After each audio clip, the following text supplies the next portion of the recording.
Shalom saudara-saudara semua, apa kabar? Semoga kita semua dalam keadaan sehat walafiat dan tentunya makin diberkati oleh Tuhan. Amin.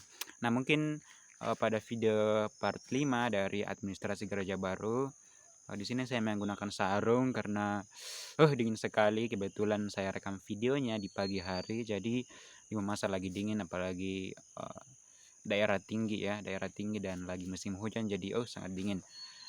Tetapi sepertinya di kamera kurang bagus, saudara-saudariku yang terkasih, sepertinya kurang etis ya. Jadi saya lepas aja, nanti saya tahan dinginnya untuk menjelaskan materi.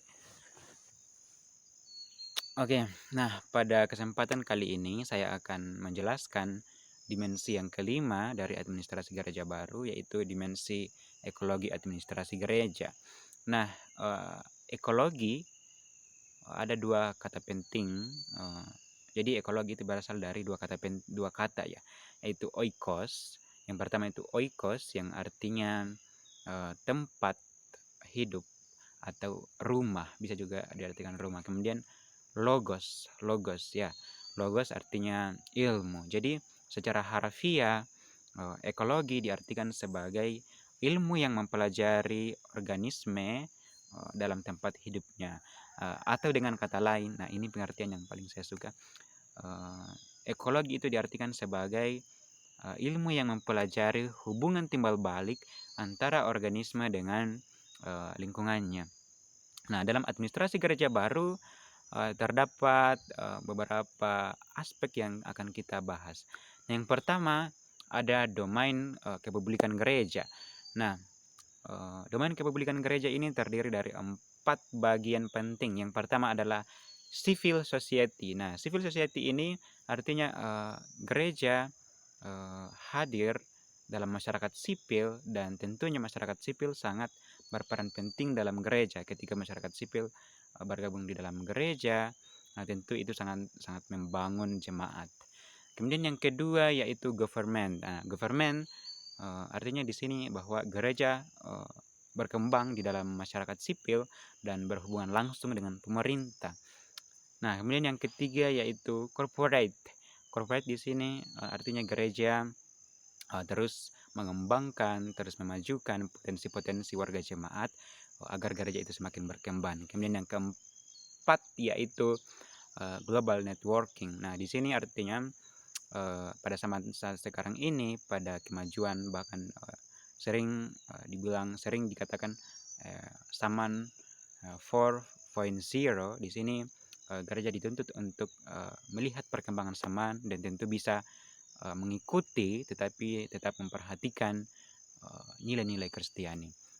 Nah, dalam administrasi gereja baru kita akan melihat 6 pokok penting, yakni ini aspek-aspek yang terdapat di dalam ekologi administrasi gereja. Yang pertama itu bidang politik, bidang hukum, bidang ekonomi, kemudian bidang sosial, kemudian bidang budaya, kemudian yang terakhir itu bidang ICTS. Nah, keenam bidang ini tentu sesuai dengan pengertian di awal bahwa harus ada hubungan timbal balik dari bidang-bidang ini yang kemudian bisa memajukan gereja. Nah, dalam bidang politik tentu gereja bisa mengutus warga jemaatnya sebagai pengambil kebijakan di dalam bidang politik. Kemudian dalam bidang hukum, ketika ada misalnya pelanggaran di dalam jemaat, nah tentu kehadiran bidang hukum sangat membantu untuk menegakkan keadilan. Kemudian yang ketiga ada bidang ekonomi, tentu kemajuan ekonomi warga jemaat tentu sangat menjadi poin-poin penting, menjadi hal yang sangat penting bagi kemajuan gereja. Kemudian ada bidang sosial. Di sini bidang sosial sangat berperan penting, artinya bahwa ada relasi dan hubungan yang dibangun antara warga jemaat, pemimpin gereja, dan juga dalam masyarakat. Kemudian dalam bidang budaya, bagaimana gereja hadir dan bisa menyesuaikan diri dengan kebudayaan setempat. Kemudian dalam bidang ICTS, nah seperti saya jelaskan di awal bahwa bidang ICTS ini terdiri dari informasi, komunikasi, dan teknologi.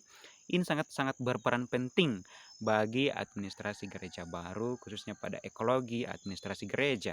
Karena dengan perkembangan zaman, dengan kemajuan teknologi, kemajuan informasi dan komunikasi sangat membantu jemaat, sangat membantu gereja untuk terus berkembang dan memajukan gereja.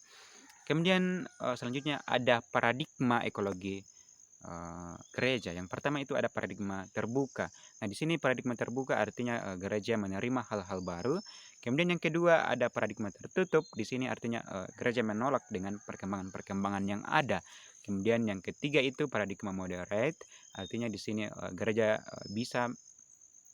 seringkali menerima dan juga gereja juga tidak bisa menerima. Jadi ada penolakan dan ada juga penerimaan. Nah, selanjutnya ada strategi pewartaan.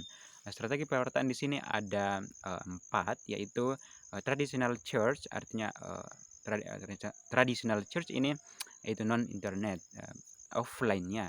Secara bahasa sederhananya itu gereja offline. Kemudian yaitu church, artinya di sini ada sharing info dan basis website. Kemudian yang ketiga yaitu church church pada point titik nol, artinya 2.0. Di sini gereja berbasis percakapan rasional, misalnya media sosial dan pertemuan-pertemuan daring. Kemudian yaitu tingkat paling atas yang keempat yaitu church 3.0. Nah, church gereja 3.0. Di sini gereja berbasis pesan multi perspektif. Selanjutnya yang terakhir, the end of church history. Nah, di sini ada 4 bagian penting juga. Yang pertama adalah gereja mula-mula yang berbasis persekutuan keluarga. Nah, itu yang pertama. Kemudian yang kedua ada gereja tradisional, artinya persekutuan keluarga dan berbasis persekutuan jemaat. Kemudian yang ketiga ada gereja digital yang berbasis persekutuan. Kemudian yang keempat gereja akhir zaman, persekutuan keluarga Allah di surga. Nah, terima kasih teman-teman yang sudah menonton. Demikian penjelasan pada dimensi yang kelima ini. Semoga kita semua dapat menerima ilmu dari administrasi gereja baru, khususnya pada dimensi ekologi. Jadi jangan lupa like, jangan lupa subscribe di bawah, jangan lupa juga bunyikan loncengnya, dan jangan lupa share supaya kita bisa berbagi ilmu. Jadi terima kasih saudara-saudara yang sudah menonton. See you next time my video dan salam ilmu.